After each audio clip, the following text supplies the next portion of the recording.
I'm here with disturbing news about our favorite gadgets, cell phones, tablets, Wi-Fi, etc. Putting it bluntly, they are damaging the living cells in our bodies and killing many of us prematurely. I'm Dr. Martin Blank from the Department of Physiology and Cellular Biophysics at Columbia University.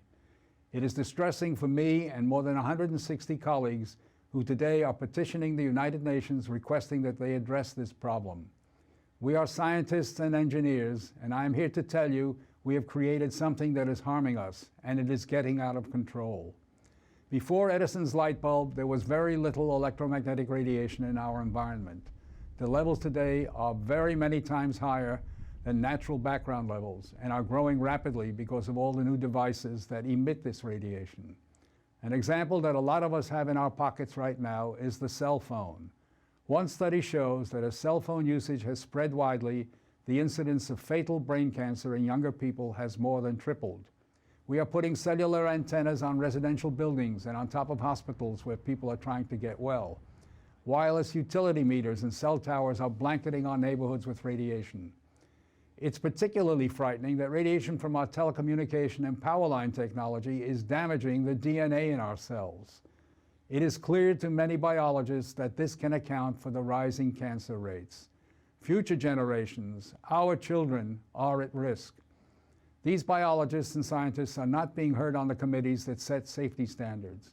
The biological facts are being ignored, and as a result, the safety limits are much too high. They are not protective.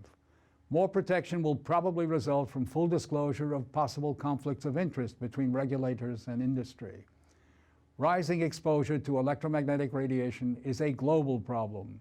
The World Health Organization and international standard-setting bodies are not acting to protect the public's health and well-being.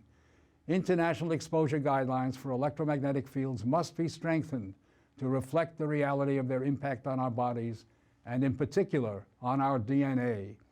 Although we are still in the midst of a great technological transformation, the time to deal with the harmful biological and health effects is long overdue.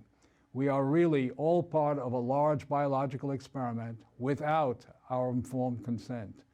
To protect our children, ourselves, and our ecosystem, we must reduce exposure by establishing more protective guidelines. And so today, scientists from around the world are submitting an appeal to the United Nations, its member states, and the World Health Organization to provide leadership in dealing with this emerging public health crisis.